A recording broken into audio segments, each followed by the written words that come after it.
Hey, what's up, everybody? Welcome to episode 48 of the Ricky Henderson podcast. I'm your host, Alex Espinoza. It's a great day. It's a Friday morning here in Oakland. I just got paid. It's sunny. It's beautiful. The Warriors can close out the Grizzlies. The A's are back at the Coliseum. Just overall solid day. Good day so far in Oakland. Hope everybody's doing good. So for this episode, I want to switch it up and do a little something different. I think I think I need to do more actual game coverage of the season. So my goal for this season is after every series to do a little series recap, kind of weave in some audio from Mark Kotsay and the players, kind of breaking down what happened. Yeah, it's been super busy lately. I'd love to have more interviews and stuff like that. I'll definitely have some more once the Warriors are done. A few months ago, I started working for 95.7 The Game and writing for their website, so I've been super busy over at Warriors games. But once that's over, hopefully not for too long, hopefully not too soon, but once the Warriors are over, I'll go full on into Ricky blog this summer. So got some really cool things we're working on. Especially, like I said, once the Warriors are over, there should be a lot more time to do some cool experiments with stuff, with new different types of media. So make sure to follow us on Twitter and Instagram and YouTube at RickyBlog. That's RickeyBlog. But you guys all know how to spell Ricky with the E. But let's get to it. Let's break down this A's series in Detroit. It's probably I don't know. I mean, I don't want to say season saving because it's super early. We're only a month deep, but that really kind of changed the tenor of how things were going because they've won 4 or 5 against the Tigers. They're only 14-19. They're still in last place in the AL West, so everything comes with a little grain of salt here. But overall, the team's feeling really good because they were on a 9-game losing streak before that. They had got swept by the Guardians, the Rays, and the Twins.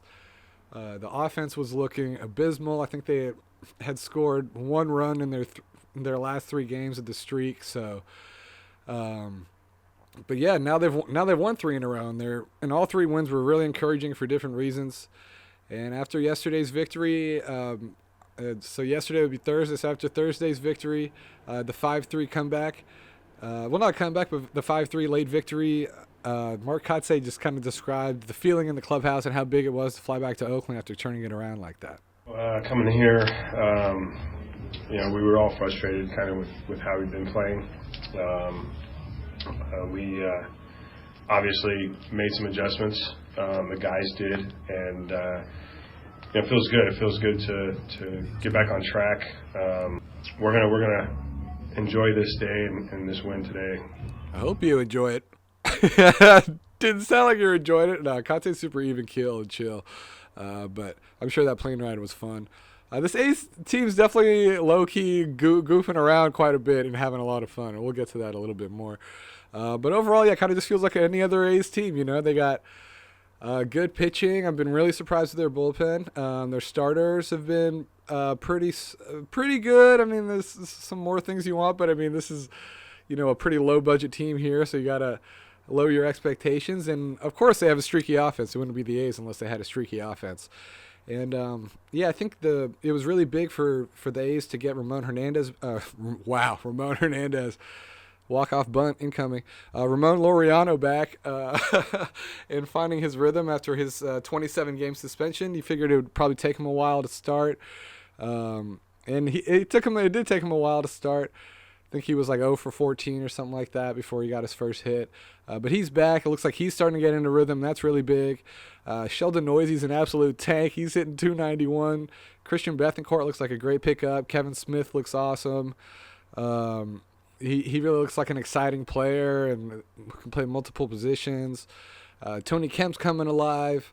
And they had a couple amazing pitching performances from a couple of rookies back-to-back in Zach Logue and Adrian Martinez. But I think the biggest thing coming out of Detroit is really the bullpen. I mean, I had really, really low expectations for this bullpen coming into this year. Bunch of no-name dudes that nobody really heard of. They literally, they made 0 investment into the bullpen. And they're looking like, honestly, a strength of the team right now. A lot of dudes who are pumping in 94+. Last year, they ranked dead last in strikeouts, and this year they brought in a lot more power arms. And kudos to their evaluation staff. Like, these dudes are the dudes they're bringing in are really putting up. So, all right. So it was pretty wild due to the lockout. The A's and the Tigers were initially supposed to play the first week of the season, but they rescheduled. They had to reshuffle around a whole bunch of stuff. So this 4-game series that was initially scheduled turned into a 5-game series. One of the 3 games that was supposed to be in Oakland got moved to Detroit. So 5-game series in 4 days. A lot of baseball, but honestly, it was probably good for the A's to just get this all, get all this stuff, just all this momentum, and just kind of get all this rhythm together. They needed ABs. They really needed ABs. Seth Brown included. On Thursday, they won 5-3, and Seth had a 8th inning. The A's had a little 2-out rally, and Seth hit a 2-run, pretty solid brownie bomb to right field, go-ahead homer in the 8th inning. It was his first home run since April 11th, over a month. That was like the 4th game of the year. He had his homer, so that was his 3rd homer of the year. So it had to feel good for Brown to get that one. But for me, this game was really all about this kind of the effort that AJ Puck and Dany Jimenez put together in the last 3 innings. Dany Jimenez closed out his 6th save of the year. He also closed out his the second game of Tuesday's doubleheader. So he had 2 saves in Detroit, and he has 6 on the year.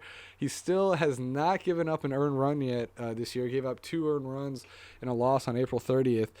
And I think the 9th inning is his. Lou Trevino has come. He came back from the COVID list, about 10 days ago, 11 days ago, and there's been 2 save situations since Lou came back, and Dany got both of them. So I think Jimenez might be the 9th inning guy. He looks super confident. He's just a 2-pitch guy. He's throwing his slider 58% of the time. He has a 94-mile-an-hour fastball. He throws 42% of the time. And when you look at his Baseball Savant page, the thing that really jumps out to you is his whiff percentage. And it's crazy. Batters are whiffing 49% of the time on his sliders. Pretty much half the time he throws a slider, dudes are missing, which is ridiculous. So that puts him in the 95th percentile. That slider is probably one of the most unhittable pitches in baseball right now. But also AJ Puck had an absolutely monster outing. He got 6 outs on 24 pitches. He lowered his ERA to 0.60 on the year. And after the game on Thursday, Mark Kotsay gave his impressions of Puck so far. Yeah, AJ's been phenomenal. He's pitching as good as I've seen him since he's been drafted. There's some confidence and there's a mentality there that has changed, I think, with AJ. The way he takes the mound, his presence, all of which him and I talked about throughout spring training. My expectations of the progress he needed to make to stay here, and he's done everything I've asked. All right, so it looks like Kotsay and Puck had a little conversation before the year about his role, and he's settling into it nice. I think him and Jimenez should split the 9th. I don't know if Dany could take it every single time, maybe match up base, but I think Puck brings a lot of value in the fact he can go multiple innings. He closed out the 7th and the 8th on Thursday. He looks a lot bigger this season. I think that's the biggest thing for me. Especially his lower half, he just looks like a completely different player. He used to be a lanky, skinny lefty. Now he's kind of like a big, thicker guy, and I think it helps. It just looks like it's helping him just with everything. He's still pumping in the velo 96 for the most part. He'll pump it up to 98. He's got mostly a slider. He'll do an occasional sinker in there, and then Jessica Kleinschmidt said that Puck is bigger on purpose. That was definitely a thing they tried to do. He ate up to 8 times a year this offseason. So he's put on a bunch of weight. And if you look at his Baseball Savant chart, it is crazy. He is around the 95th percentile for a lot of things, like the hard hit percentage, expected ERA, expected slugging, weighted on base, hard hit percentage. I think I said hard hit already. And his velocity is in the 88th percentile too. So somebody said, he could be the A's all-star. And honestly, if he keeps this up and maybe he gets some more save opportunities, maybe, because he's putting up some pretty crazy numbers. His ERA is down to 0.6. Like I said, Jimenez hasn't even given up an earned run yet. So I don't with when it comes to Puck, I don't even think you need to really stretch him out. I think his value is here. He's keeping him as a high leverage guy, 2-inning, multiple inning guy. Seventh, eighth inning guy. Eighth inning for sure, and then seventh, eighth if you can stretch him out. The situation allows for it. Because you can pretty much construct a game like you did Thursday. You know, they got 5 innings from James Caprillion. Acevedo got the 6th, and then Puck 7th, 8th, and then Jimenez for the 9th. So it kind of shortens the game there, and it's kind of a luxury to have somebody like Puck who can, you know, kind of pump it in. And I don't think you want to push him too much. I don't know if you want to expect, you know, 5-6 innings from him every 5 days. And maybe honestly he's more valuable every couple of days. Just toss him in there a couple of times, and see what he does. And because he's looking really solid this year. And also, you know, it's crazy all these situational guys that the A's have found. Domingo Acevedo, like I mentioned, he pitched on Thursday as well. He gave up a run, but he actually leads MLB with 16 appearances this year, so I guess he's the new Petit. Zach Jackson isn't far behind with 15. They have other guys who I like as well, Sam Moll and Kirby Snead. I know Kirby Snead's kind of been struggling lately, but I still think they got something there. So yeah, James Caprillion still kind of figuring it out, coming back from his injury to start the year. He went 5 innings, gave up 2 runs, and showed he can definitely still wiggle out of trouble like he did in the top of the 3rd. He struck out Robbie Grossman, and then noted Coliseum hater Robbie Grossman. And Tony Kemp had a nice play to bail him out in the 3rd inning too. But he did have 3 walks, and it seems like it might be like a release point issue with him. Seems like he doesn't really know where the ball's coming out of his hands. He kind of sprays it all around the edges of the zone when he's struggling. He's kind of close, but not really. He's kind of around it. So, yeah, the A's scored 3 runs in the 1st inning on this one. A lot of small ball. Jed drove in a run. He only played 2 games this season, or he only played two games this series, in Detroit. And yeah, I don't know. He's really limited physically, I think. He's only been designated hitter or pinch hitter in every game except for 2 this year. He's played a game at first base, a game at second base, but for the most part he's pinch hitter, designated hitter, and he's not really getting that many ABs. So yeah, Christian Bethancourt also had a solid 2-run single in there, and during that 3-run rally in the 1st inning, and he's been a pretty amazing story for the A's. He's been a great pickup. The dude is 30 years old. He actually made his major league debut in 2013 as a 21-year-old with the Braves. So he's been around MLB for a long time. He also bounced around a few years with the Braves and the Padres, and then spent a year in Korea as well. But the A's brought him on as a minor leaguer with a minor league deal in December, and he was a COVID substitution during that Toronto wave when all those dudes went on the COVID list.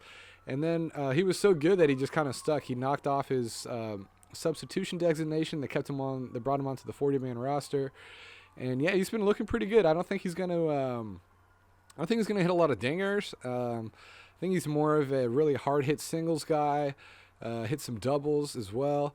But yeah, I don't think a lot of dingers. But I think he's a solid kind of like Noisy. I think Noisy has more pop, but kind of in that same vein, just really solid contact hitter who can make some loud contact and maybe drive in some runs if dudes are on base. And I thought Vince Cotroneo had a really funny nugget he dropped on the broadcast. He said that Bethancourt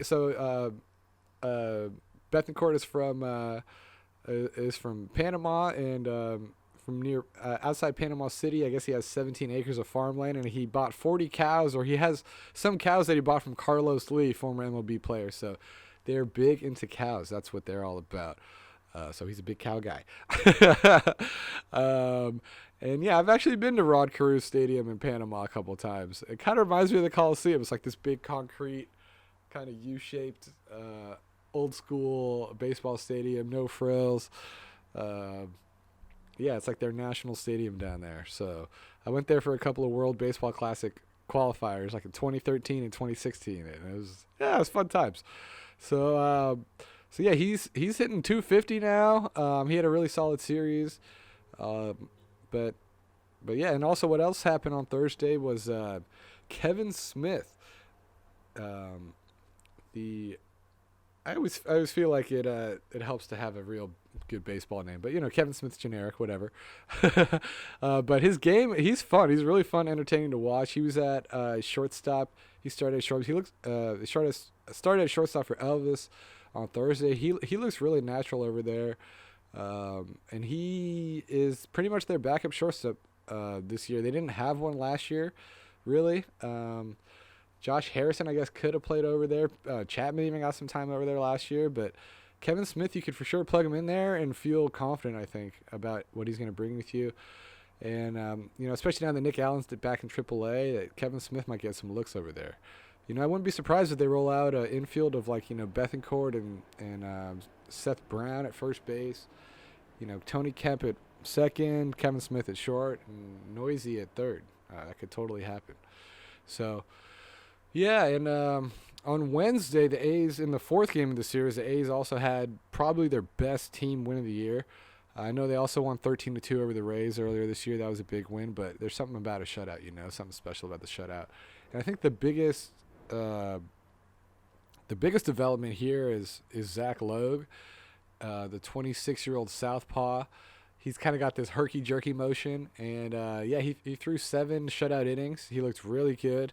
I think it was his third appearance, his second start since being called up this year, and what I noticed about his delivery, and he talked about it after the game, is his arm slot is kind of goofy. That he throws it low, and from a hitter standpoint, it looks like the ball is rising towards you while it's coming towards the plate. And he talked about that, how it kind of affects opposing hitters. Yeah, I think I kind of got the low arm slot, and the fastball kind of rises a little bit, or has the perception of rising. So I can kind of play with the fastball up and then the cutter off of that. And kind of like I said, I think it all goes back to fastball command. I was getting ahead, I was in the zone with the fastball, and that puts them a little bit more on their heels, and then I can expand the zone from there. Yeah, so that's cool. I mean, he sits at about 90, 91. I don't want to say he throws junk, but it's not a lot of velocity, let's say. He more relies on deception and just kind of being crafty, and I think that kind of pitcher helps. If you're just for a batter, it's just you see this one dude one off every year that you're not really prepared for or used to, that he could kind of throw off your rhythm. So I'm intrigued to see what they get from Logue. He's looking pretty good. And another nugget that I missed, I guess, during the game is that bench coach and former Tigers manager Brad Ausmus was actually catching him between innings. And Logue had a funny quote about that, just how it was to see his bench coach out there squatting, helping him out. The first time it kind of surprised me. I was normally obviously have the backup catcher go out there, but Bethancourt was playing today, so we're trying to save his legs. So yeah, it was a little interesting to see Ausmus back there, but he came up and said, "You're welcome for all the help I gave you in between innings." So yeah, it was fun. So that's pretty funny. I mean, can you imagine that? Ausmus, he used to be a big league skipper, and now he's squatting back there. I mean, I remember Bob Melvin before games. He used to throw BP a lot. But this is next level in game, But that's cool for Ausmus, getting down there, still squatting, keeping the legs ready. So Logue was part of the Chapman trade, and that trade is looking really good right now, actually, I got to say. Kevin Smith was part of that trade. Logue was part of that trade. Kirby Snead was part of that. Snead's been a little rocky lately, but I still like him. I think there's something there. And then everybody said the centerpiece of that deal was actually this dude named Gunnar Hoagland. Who's coming from Ole Miss. He was the Blue Jays' first-round pick last year. So, if those three dudes that they're already up, and then Hoagland comes up and can maybe be a really top front-end guy in a couple of years, I think that people can look back at that Chapman trade as a good one, as much as it stung when it happened. So stay tuned. But, 3 out of the 4 dudes are already have made contributions to the big league squad this year out of that Chapman trade. So, so this was the 9-0 game, and in the 6th, or I forget which inning it was, but Kevin Smith kind of helped break it open with a 2-run double. He chased the prospect Joey Wentz out of his first big league start. He made it 6-0. At this point, I don't know. I think Logue and Dalton Jeffries are almost kind of competing for the 5th rotation spot that'll be there. Until Cole Irvin comes back. Cole Irvin is scheduled to pitch a bullpen today, Friday, in Oakland.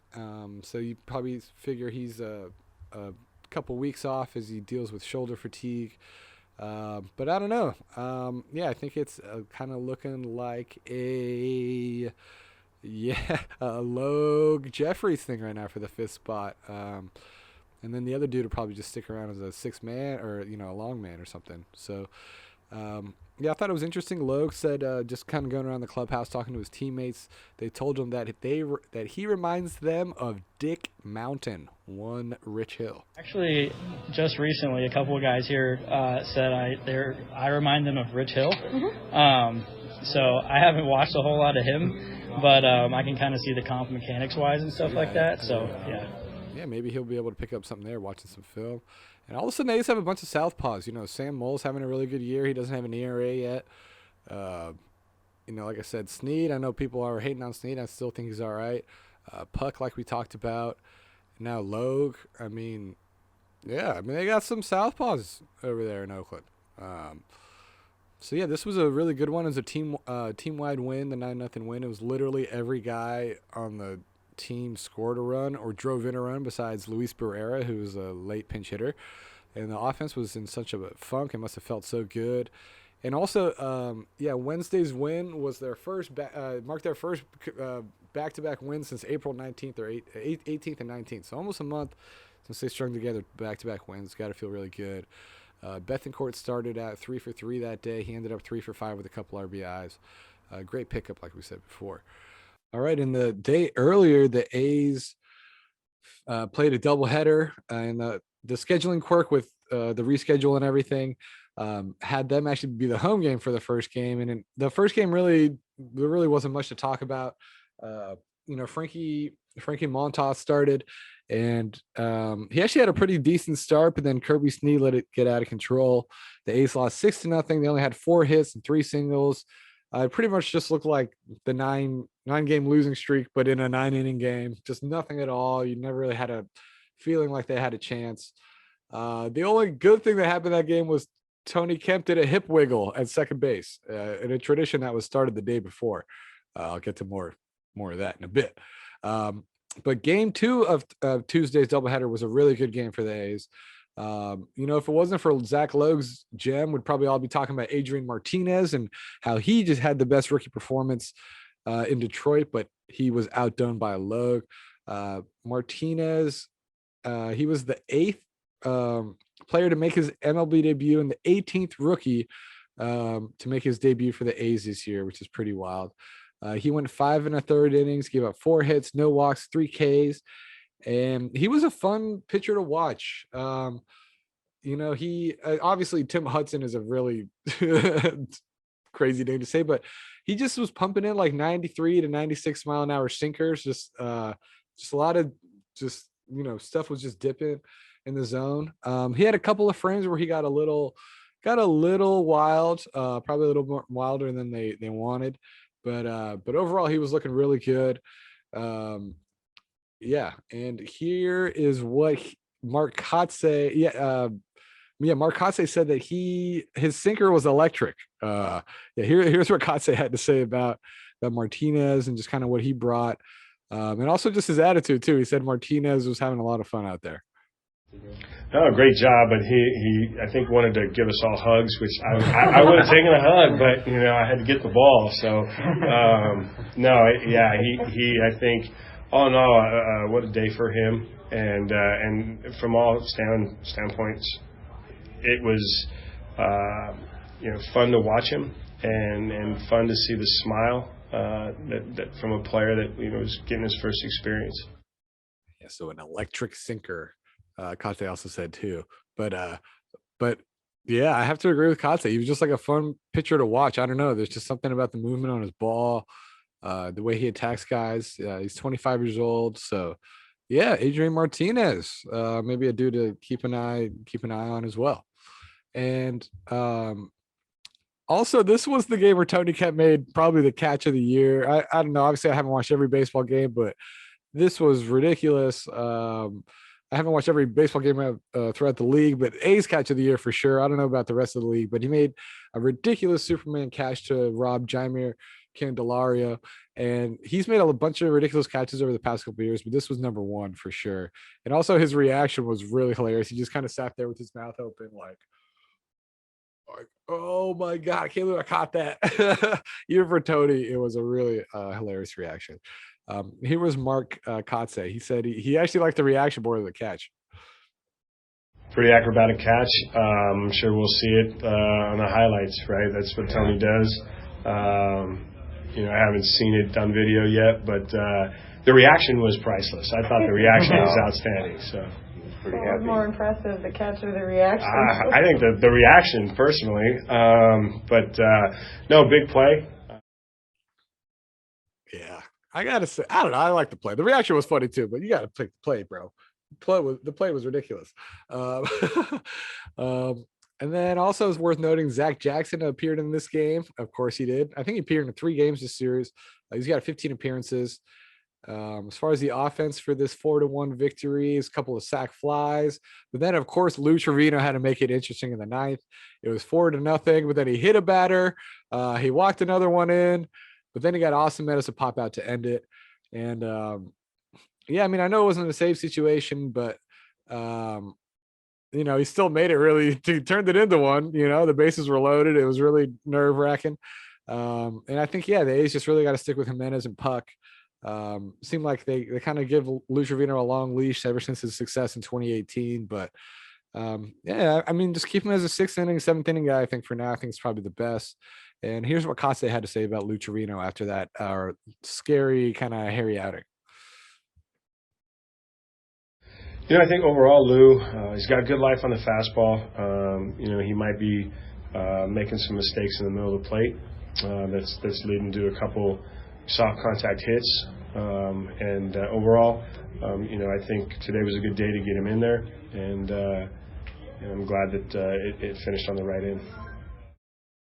All right, and the series started off way back on Monday with a 2-0 win by the A's. And this is the victory that snapped their 9-game skid, and Paul Blackburn was the stopper. He's looking really solid this year, really aggressive. He's 4-0 with a 1.74 ERA. And earlier this year, he told reporters that he was kind of pissed off when the A's designated him for assignment. But yeah, he's just kind of attacking the zone, staying in the zone. He went 6 2/3 scoreless innings on Monday, and he had no walks. And that's kind of the staple of his game. He just is a control freak. He's got 26 strikeouts and 3 walks this season, which is a really impressive ratio. Of course, Zach Jackson got 4 outs in this game. Dany Jimenez also got a save in this game. He made it interesting, though. He walked 2, but he did strike out 3, and Javi Baez got ejected. So that was an intense 9th inning. And in this game on Monday, Tony Kemp hit his first dinger of the year. And he just talked about how it felt good to, I don't know, it was for everybody. Just to kind of get this one out of the way and just get that 9-game streak out before you turns into something that kind of eats up your whole season, I just saw a change up, and I got my foot down and tried to put the best swing on it I could, and I'm just happy Meadows didn't rob a home run from me. So, it feels good to contribute to the team, and we just have to continue to keep going. And, when you're on a losing streak, it feels like it's never going to end. So to slap hands with guys today felt really good. Looked a little bit more enthusiastic than normal coming off the field. And yeah, this win definitely hit different than any other win this season, that's for sure. So we just have to continue to believe in ourselves and not lose that confidence that we've always had, especially at the beginning of the year. So we just have to keep going.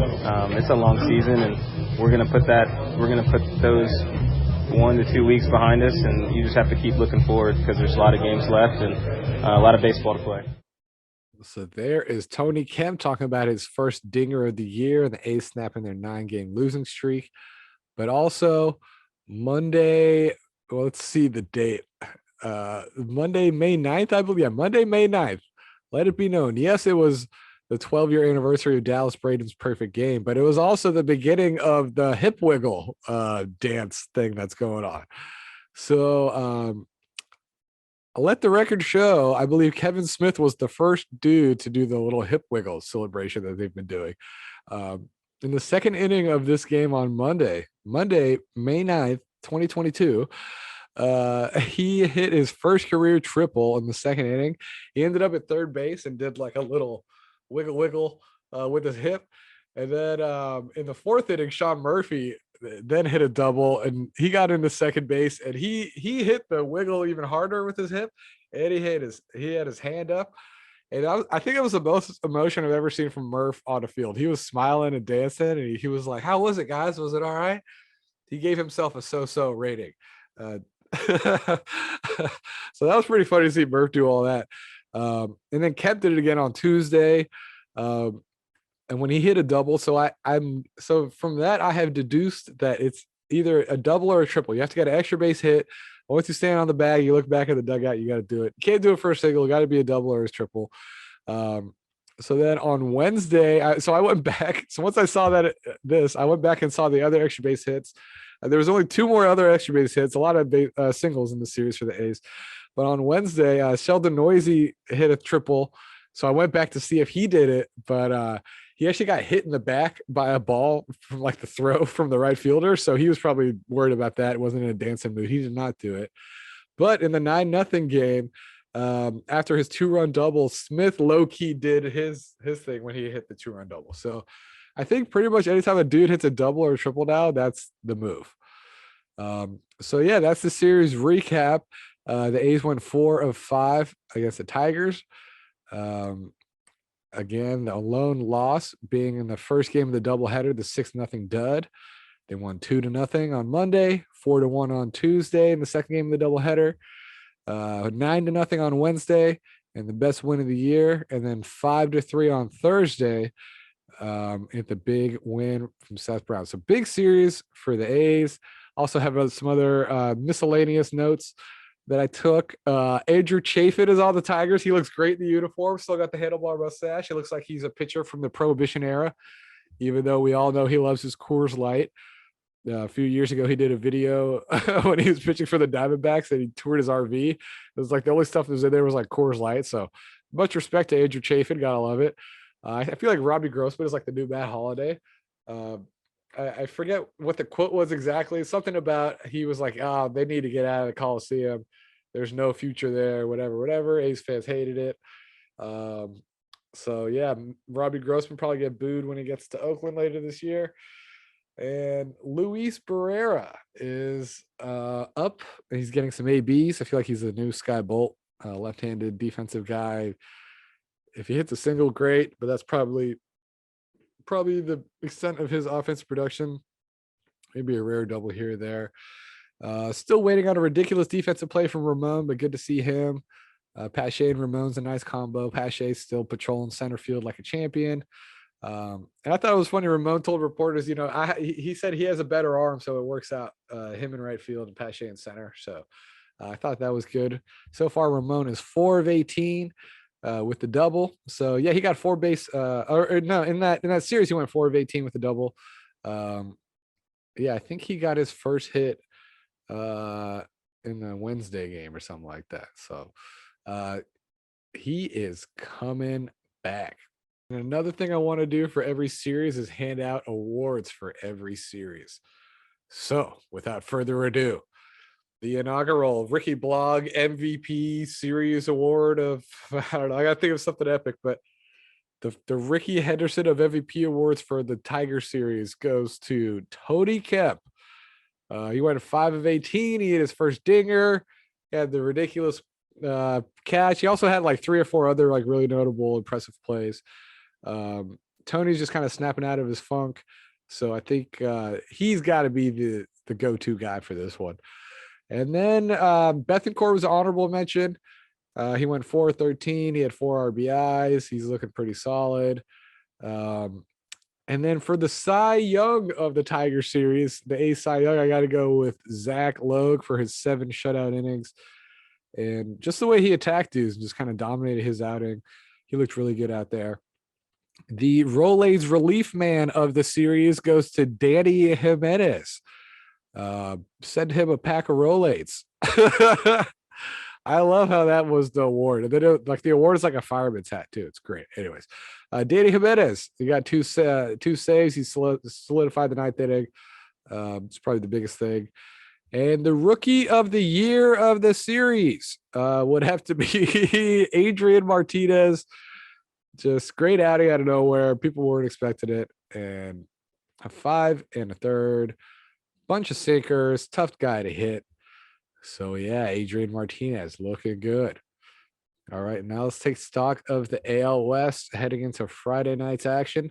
The A's are 14 and 19. They are in last place in the AL West by 7.5 games, but they're kind of just lumped with the Mariners and the Rangers.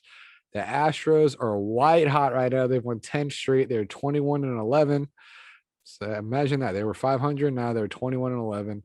The Angels are also playing pretty good this year. They're 21 and 12, so they're just a half game back. The Mariners are 14 and 18. The Rangers are 13 and 17. The A's are 14 and 19. So they're all pretty much packed together at the back of the AL West there. Yeah, I know the Astros just went on a crazy road, but I feel like this division could have kind of be up for grabs. But I don't know. I don't think the A's are going to win the division, but it's not the toughest division, I don't think. But anyway, Astros and Angels are looking good. They have crazy records. What am I talking about?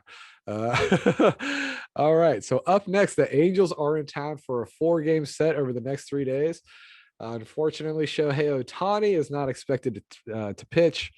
It's the first thing I always check to see if when the Angels are in town or the Angels are playing, see if Ohtani is going to be pitching, but he's not. And this week is kind of ridiculous from a playing time standpoint for the A's. They have another they just had a doubleheader on Tuesday. But now they have another doubleheader on Saturday. So that means they're playing 9 games this week and 7 games in the span of 5 days. That's a lot. And then they don't have an off day after the Angels series. They're going to roll right into another series against the Twins. So a lot of baseball for the A's these days. Dalton Jeffrey will get the ball tonight. He's trying to turn it around after 3 iffy starts. He had 3 good starts to begin the year. And the Angels will send Chase Silseth to the mound. He is actually the first player from the 2021 draft class to appear in a big league game. He is an 11th round pick. He's only made 8 professional appearances, 5 this year at the AA level, but hey, the Angels think he is ready to go. He's got a 37-7 strikeout to walk ratio, 2.08 ERA in AA. He's off to a hot start in AA, and yeah, he's getting called up right to the bigs. The dude was in college last year, so good for him. He actually went to the worst university in the world, University of Arizona, so whatever. Go Devils. Go Sun Devils. Yeah, the A's are facing a lot of rookies lately. There was what was his name? Beasler or something. The guy they just played last time, and then the rookie that they played the day earlier too. So yeah, there was a couple of rookies there in Detroit. Now they got another one here against the Angels. And then on Saturday they have a doubleheader. It's a 1:00 and a 6:40. The 1:00 game, the Angels will be sending Jonathan Diaz to the mound, while Paul Blackburn will get the start in Game 1. The A's are yet to announce their starter for Game 2, while the Angels will be sending Michael Lorenzen. And then for Game 3, it will be Patrick Sandoval versus Frankie Montas in the Sunday matinee on getaway day. And then the Twins are back in town before the A's go to Anaheim for 3. So that's a wrap for the A's series recap. Make sure to follow us on Twitter and Instagram and YouTube at Ricky Blog. I'm your host, Alex Espinoza. Thanks for listening. We'll be doing this all season long, series recaps. Hope to get some more interviews once the Warriors are over. Thank you so much for listening. Don't forget to like and subscribe, 5 stars, all that. All right. Appreciate it, guys. And hopefully we'll be seeing you at the ballpark sometime this year. Also, that's another thing I want to do. I want to do one of these live, like in the parking lot after a Sunday game, one of these days. So I'll keep you all posted on Twitter. Thanks so much for following. And you guys have a great weekend. All right. Take care.